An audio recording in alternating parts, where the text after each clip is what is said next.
Hi everyone, my name is Tiffany. Welcome back, or welcome if you've never been here before. Today I'm finally filling you in on my June wrap up. So, the month of June completely got away from me in terms of me filling you in on everything that I was reading. It was a very huge month in terms of bookish highlights, so I kind of want to continue on in that same vein, give you some stats and my favorites for the month. I also have some B-roll of me meeting a subscriber and new bookish friend here in Vegas. Unfortunately, it's in the hundreds out here, and so leaving my SD card in the trunk really wasn't the move. There is a lost vlog and some footage. It's okay. I'm going to show you what survived to not only just celebrate meeting Miss Anne Boleyn, but also introduce Credence by Penelope Douglas, which was a challenging but also favorite read for me this month. So let's get into the stats. I am going to be referring to my iPad because I never remember anything. Okay. As far as stats go, I read 36 books in the month of June. Form being 4 were physical, 8 were audiobooks, and the remaining 24 were ebooks, which is pretty on par for me. I'm usually on this iPad. In terms of genre, I read 5 historicals, 4 fantasy, 2 monster romances, one of which introduced me to a new author. I love that for me. I have 16 queer romances. Now, I read queer all year, but I love seeing this number. I had 2 paranormal, 1 thriller actually, and 5 were contemporary. If the math isn't mathing, that is because there is some crossover here. Like, That Could Be Enough by Alyssa Cole. That's a Black, sapphic, and historical romance. So there are some doubles up in here. In terms of ratings, I had 8 5-star reads, 21 4-star reads, 7 3-stars. And I normally DNF before I get to the 2 and 1-star tier. And I typically don't talk about my DNFs unless I'm in a readathon after, sharing with everybody as to what I'm reading, which was difficult for me when I first started this channel during Pharaoh Feb. In that vlog, I had to talk about why I DNF'd that book, and I felt really bad, but I had to be honest. And also, it could have been someone else's bag. It just wasn't mine. Anyway, moving on. Let's get into my favorites of the month. I have to start with 7 Days in June by Tia Williams. This is a beautiful, hard-hitting Black romance between 2 writers who get a second chance. This has chronic illness and mental health representation. There are also trigger warnings for child molestation, self-harm, the loss of a loved one. And I will say it had that twin flame quality when it came to their chemistry. Oh my gosh, this was just so moving. I will say I do talk more about this during my storytime vloggy recap of the Booktuber retreat. But again, this was an amazing way to start out my month.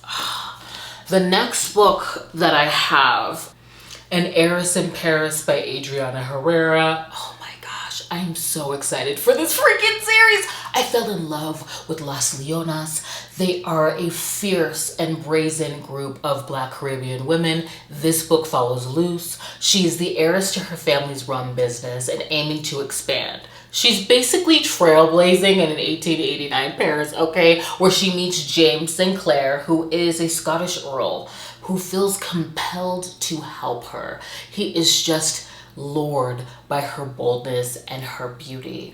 There's also a sort of parallel between them in that they're both aiming to take on the mantle of their family businesses, but with innovation, which leads to a marriage of convenience with bewitching steam that sort of boils over and lassos the pull between them.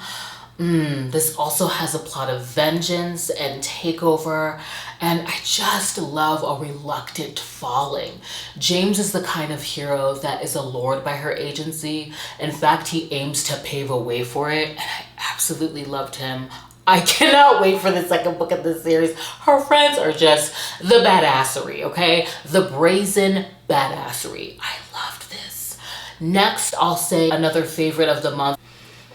Love and War, but that was actually kind of cool. Did you see that crossover? I'm sorry. My bad. I just thought it was cool. I'll probably edit that out. My bad. But another favorite of mine was absolutely Love and War by Shirra Lynn. This too follows a black heroine in Paris, but in a Nazi-occupied one. This is a historical set during World War II. This is following Victoire. She is a lounge singer who was saved from being rounded up by Emile, who is in a position to do so because he is an active member. I'm not going to shy away from that because Shirra absolutely doesn't. He was forced to serve, does not adopt their ideology. He protects her by saying that she is his maid. And this is a very slow and scalding burn between them where he is just raptured by her, but also fears pushing himself on her because of his position of power and the situation that they are in, and her caretaking just shifts into simply caring and longing. This is such a moving romance that's far-reaching and triumphs over hate. I'll say that it has trigger warnings for racial slurs, for the loss of a loved one. Quite frankly, all of the atrocities of that time, because she doesn't shy away from those elements and reads them for freaking filth. This was an audiobook that I have to say surprised me in terms of production value for a debut novel. It's one of the best audiobooks that I've listened to this year.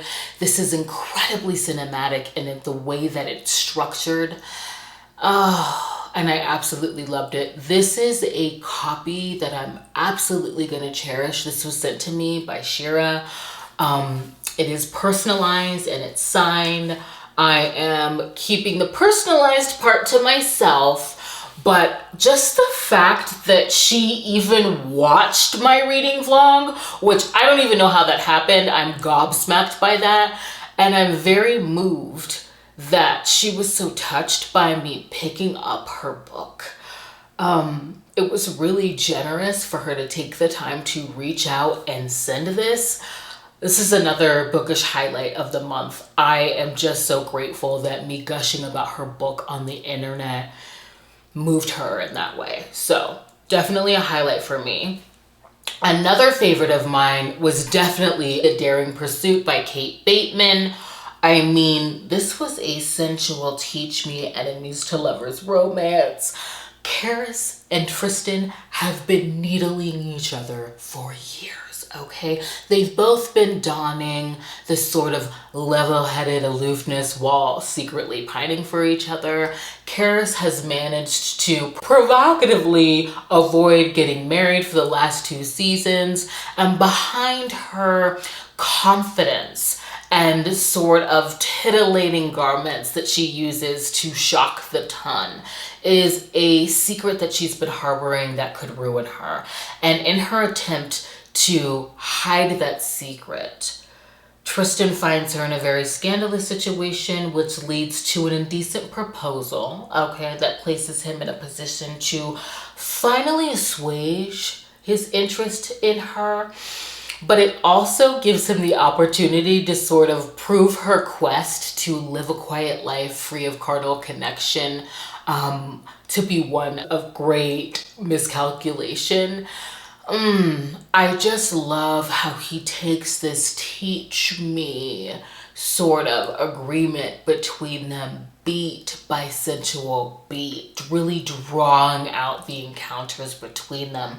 And in doing so, he gets to know the woman behind her persona that's almost quirky and life of caretaking of her menagerie of rescued wild animals. And also her sentiments on the plight of women within society that really mirrors the way in which the animals that she aims to protect are treated. I also like how his profession is used. Tristan is an architect, and it really informs the way in which he views the world, how he orders his life, and even sees her. The way that that's done is just chef's kiss and beautiful. The banter between them was simply glorious. It's almost intimate in that only they could needle each other in that way. That sort of shorthand, it only comes from knowing. I was just amazed at how much I enjoyed this book. I'm committed to the series from here on out, okay? Next, I think I'm gonna boot you into the B-roll that I have. It is what prefaced my update that got lost of Credence by Penelope Douglas, but I also just want to celebrate meeting Miss Anne Boleyn. I read every single comment. She has been so supportive of my channel from the very beginning, and this was just a bookish highlight. So I'll see you when you get back with a follow-up on Credence.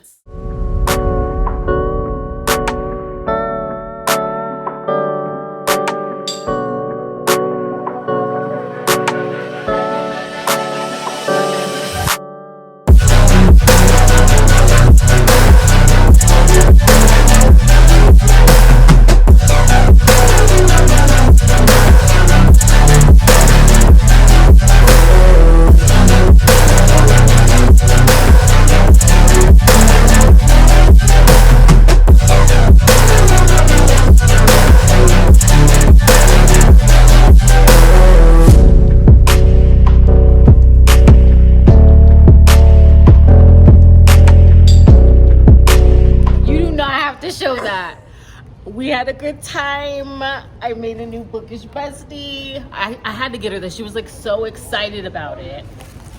Wouldn't let me get it after like giving me all these beautiful goodies. It had to happen. I loved meeting you too. We just wanted to say hi. It went well. It went well. I'll see you soon with an update. I'm sorry. I have to thank you again, Anne, for getting me on the island. Okay, I still need to read this. She and I are similar in that we love an age gap. This is supposed to be an older woman. Anne, wait a minute. Talk about taboo. Okay, I'm sorry. This is supposed to be an older woman, younger man, but it sounds like Anna Emerson is a 30-year-old English teacher desperately in need of adventure. Okay, worn down by the cold Chicago winters. She jumps at the chance to spend the summer on a tropical island touring the 16-year-old TJ. I mean, I did not get into this. I was like looking at the covers. Sometimes I do that longingly at my books, and I caught 16 years old TJ. His cancer is in remission and he's in the Maldives catching up on school. So I'll be getting into this. Thank you, Anne. We have to meet up again soon. I'm sorry. Wow. Okay. Credence by Penelope Douglas. I'm sorry. Wait a minute.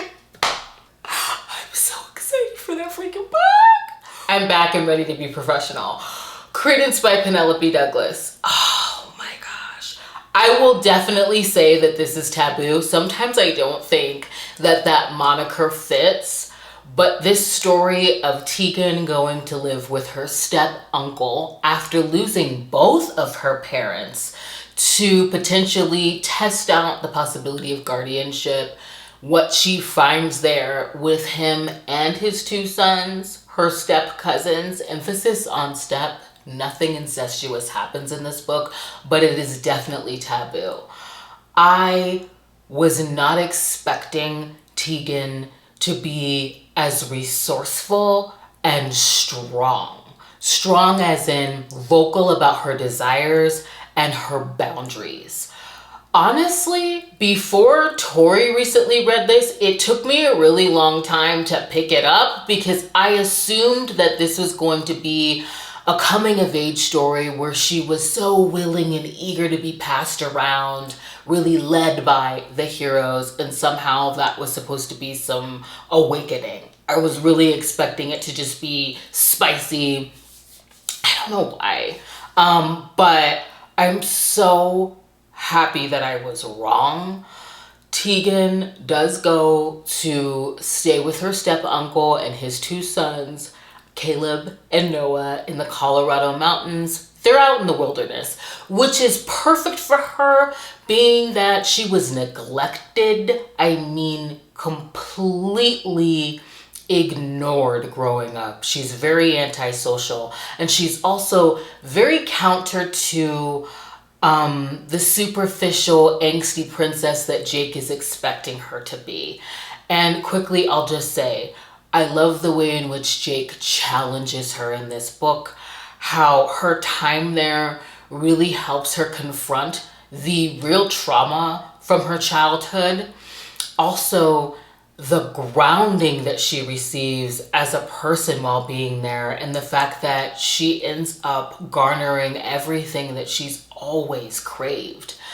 However, I will say that there are connections within this book that I was more invested in than others. One of those connections taking their jealousy too damn far, if you ask me, and more than once. However, Tegan again was able to advocate for herself, buff it, and go toe-to-toe with that, which I found to be refreshing, and it saved it for me. She also doesn't end up with the hero that I would have picked for her. I mean, the scenes between her and a particular hero, I absolutely lived for, but it was where they all landed in terms of growth that was the uppercut of depth to me. The themes of thawing out emotionally, finding one's voice, and being seen moved me. I was surprised by it. This was a challenging yet favorite for me this month. My next book I definitely have talked about multiple times on this channel already. It is also from the Lost Vlog, so I have to mention it. Give Me More by Sara Cate. I mean, come on. This is my favorite poly romance to date. It's also BDSM, and I loved it for the beat by beat care that went into blending these three characters that were obviously meant to be together, but there was work to be done. This follows Hunter, who is a founding member of the Salacious Players Club. He is happily married to Isabel. He also works very closely with his best friend Drake, who is the club's contractor. And those two are really his partners in life. Drake finds the family and connection that he's always needed through them, and Isabel is cherished and seen by both of them. They all go on this business road trip where they're touring BDSM clubs across the country, and it is on this trip where Hunted is really confronted with his long-standing desire to bring Drake further into their marriage. And his proposal, or really him revealing his desire to see Drake and Isabel together intimately, just really highlights everything that's not being said. And their sexual chemistry, also Hunter's lack of self-acceptance, and really his need to confront the fact that he will have to give when asking this of both of them and changing the dynamic. I loved how she handled all of the moving parts when it came to them taking this leap. The pragmatics of it all. How I felt like they all really did the work in coming together. That was my favorite part of this. It really was methodical in that way. It's my favorite of the series. I cannot wait to reread this and have Sara Cate freaking sign it in San Antonio. I'll move on. Lastly, I have Heated Rivalry by Reid. I'm not gonna go entirely in. I did open my recent queer romance recommendations video with this, but it's going on my favorites of the month, okay?